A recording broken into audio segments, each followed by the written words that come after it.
Virando a página, um outro assunto agora. No Senado, há um grupo ainda não majoritário que defende que a decisão de Luiz Roberto Barroso de afastar Chico Rodrigues do cargo foi equivocada. O caso despertou um instinto de preservação entre alguns políticos. Esses senadores dizem ver uma ação precipitada do ministro do Supremo e passaram a discutir a possibilidade de barrar a remoção do colega, apesar da repercussão do dinheiro na cueca. Cobram, inclusive, que Davi Alcolumbre faça questionamentos formais à Suprema Corte. Na outra ponta, senadores que compõem o grupo chamado de Muda Senado informaram que vão protocolar uma representação no Conselho de Ética contra Chico Rodrigues. No entanto, se ele for afastado do cargo, a família dele não deve ficar muito longe da vaga no Senado. Eu explico. O primeiro suplente de senador do dinheiro na cueca é Pedro Arthur Ferreira Rodrigues, que, vejam só, é filho de Chico Rodrigues. O outro possível substituto do político é o segundo suplente, Onésimo de Souza Cruz Neto, do PSDB. E ainda sobre esse caso, só para finalizarmos, destaco aqui uma postagem do ex-ministro Abraham Weintraub, que repercutiu bastante. Chico era um dos maiores críticos de Weintraub quando ele chefiava o MEC.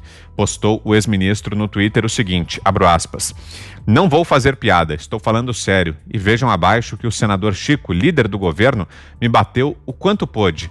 O fato é que eu encontrei muita gente bem pior que ele em Brasília.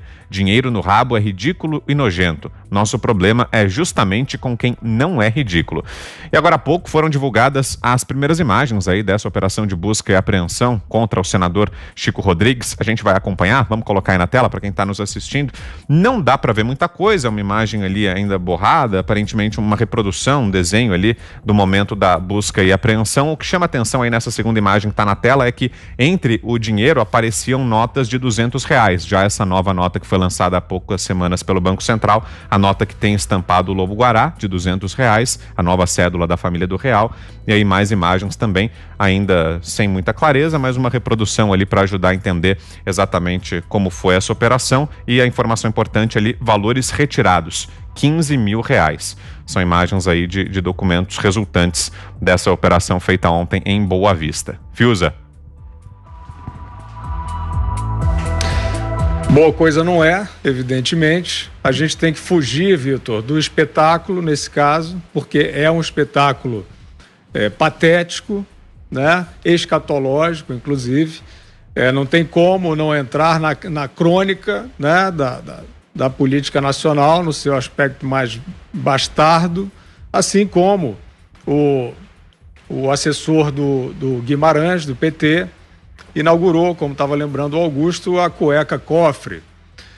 Eu acho que é importante porque a população, de fato, né, a partir do ano de 2014, principalmente, né, já vinha ali com o mensalão, a população brasileira não tolera mais essa fronteira, né? O Lula, que é o bom malandro, o bom ladrão, pode roubar e fazer. Eu acho que houve uma mudança cultural no país, né? Não em relação à índole, ao caráter das pessoas, do povo, mas em relação à tolerância com certas coisas, e esses episódios, então, serão tristemente pedagógicos. Agora, esse caso é o seguinte, é preciso demonstrar, né, exatamente o delito cometido, investigar e punir. É sempre assim, é simples assim, né?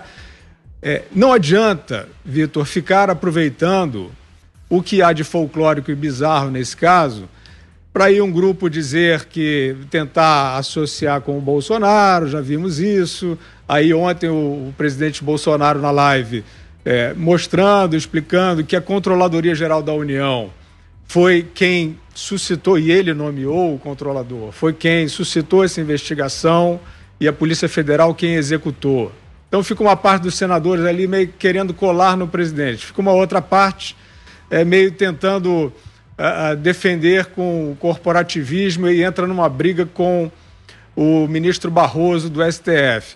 A decisão do ministro Barroso de suspender, de pedir o afastamento do senador, é também uma decisão polêmica. E o próprio Barroso também, a princípio, não quis divulgar as imagens, porque considera que elas não são essenciais para a instrução do do processo, mas o STF divulga a imagem de reunião de Estado do presidente com ministros, sem ser essencial para a instrução do processo, porque virou realmente um grande espetáculo. Eu repito sempre, onde há espetáculo, a investigação é prejudicada, né? Tem que ter um certo cuidado com esse negócio do judiciário entrando nos outros poderes para retirar mandatos, para suspender mandatos ou cassar mandatos, né? Nós vimos o caso do Rio de Janeiro, do governador do Rio de Janeiro. É um caso que é um divisor de águas, parece ser consistente, parece ser sólido, mas não pode virar uma prática impulsiva e leviana, né? Senão, de fato, como a gente acabou de dizer sobre a avaliação do STF, cada ministro daqueles monocraticamente pode decidir quem é que cumpre ou quem é que não cumpre o seu mandato no Poder Executivo ou no Legislativo.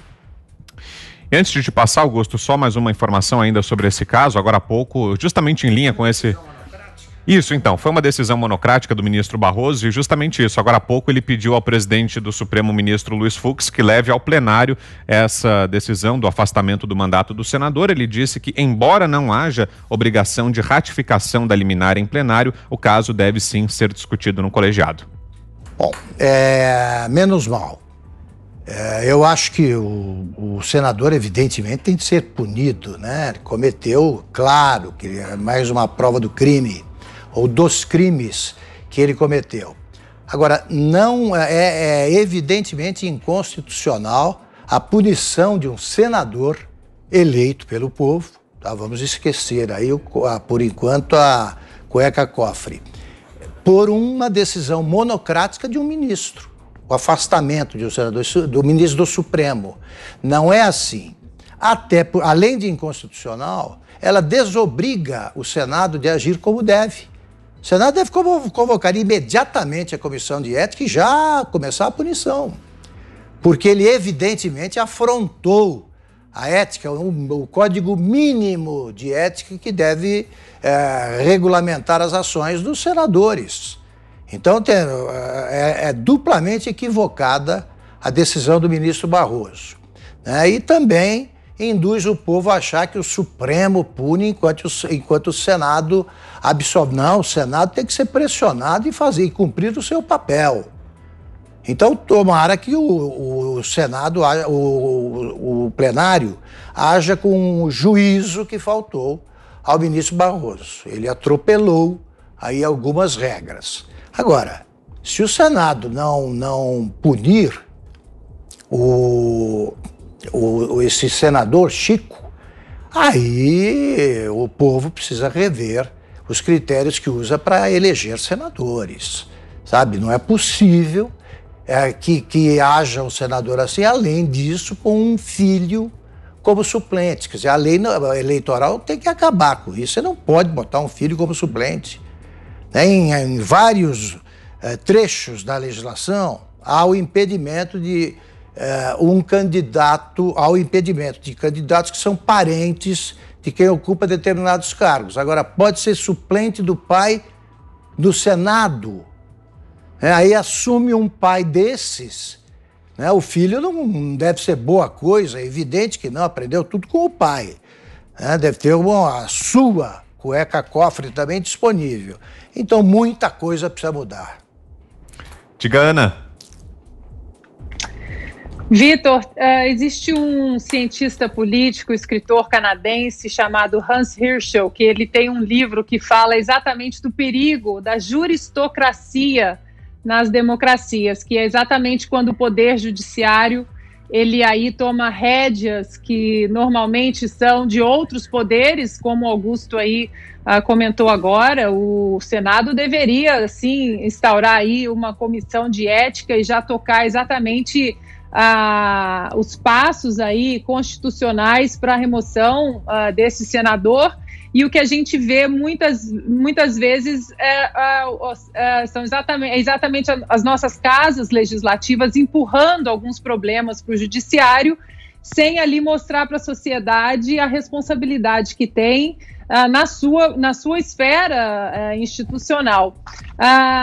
O que a gente vê desse episódio, Vitor, é que o nosso caminho é longo no Brasil para a gente colocar pessoas decentes no Senado.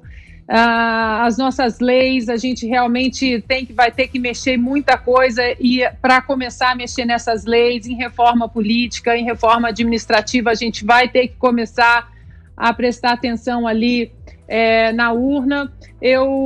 Falando em leis, Vitor, eu queria levantar uma bola aqui rapidamente para o Fiuza e para o Augusto, que ontem à noite eu resolvi ler sobre a PEC da segunda instância, e eu fiquei absolutamente chocada de uma coisa que eu acho que nós temos que prestar muita atenção como sociedade, temos que começar a fazer uma pressão. Eu não sei se você sabia, Augusto, mas há uma mudança, uma alteração na PEC da segunda instância. Caso ela seja, essa mudança ainda não foi confirmada, mas está tramitando ali na comissão, de que se a PEC da segunda instância, da prisão após condenação em segunda instância for aprovada, há um item de que ela não vai ter a aplicabilidade imediata, ou seja, somente para as ações penais que forem ajuizadas depois da promulgação da PEC, só essas serão afetadas. Todas as condenações até hoje não serão afetadas pela PEC da segunda instância, ou seja, todos os condenados até aqui, segundo essa modificação que foi implementada pelo deputado Fábio Tradi, do PSD do Mato Grosso do Sul, a prisão em segunda instância só valeria para as ações penais que fossem ajuizadas depois da PEC. Isso Lula é um absurdo, escaparia Augusto. então, né, Ana? Escaparia. Olha, Ana, eu não sabia disso. Muito boa a tua informação. Proponho que a gente comece a ouvir os senadores do Muda Senado, porque não tratamos disso com eles até agora. E isso é um completo absurdo, porque a mudança feita pelo Supremo teve efeito retroativo. Claro, né? O Lula foi condenado quando não existia. Quando não existia essa norma que foi alterada, né, pelo Supremo para que liberasse o Lula. Como? Quer dizer, o Zé Dirceu, então, vale. Ele ficar fora e os outros condenados a partir de agora é que podem cumprir a pena depois dessa condenação em segunda instância. É um completo absurdo. Já há o precedente da retroatividade, né, aprovado pelo Supremo. Como é que o Supremo agora não vai considerar isso aí ilegal? Agora, isso aí, bom, pela autoria, né, dessa mudança, você está dizendo que foi o Tradi, não é?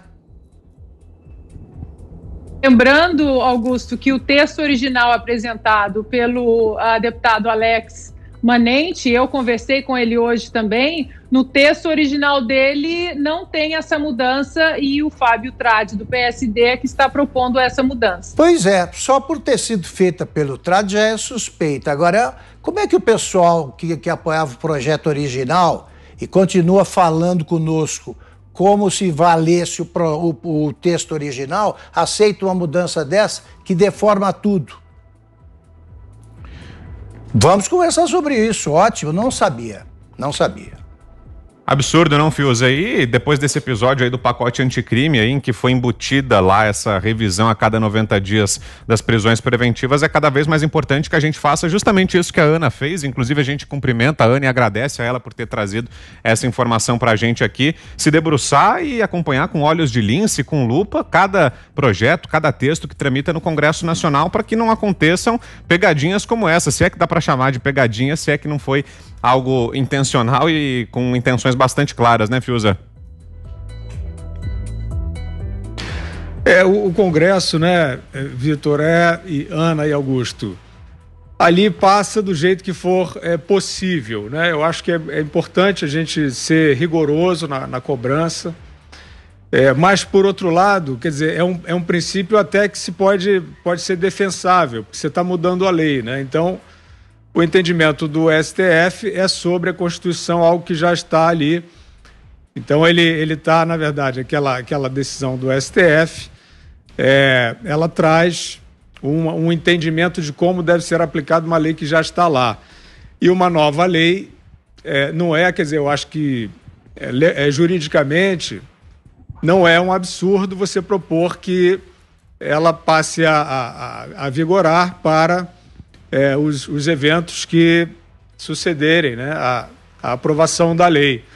Mas também acredito, não sou especialista na matéria, mas também acredito que ela possa, né, não seria, que talvez nessa altura já estejam alegando, né, que seria solapar o direito, né, daqueles que já estão condenados, mudando o regime com uma nova lei. Eu não sou especialista, volto a dizer, mas acredito que não há nenhuma afronta ao direito assim.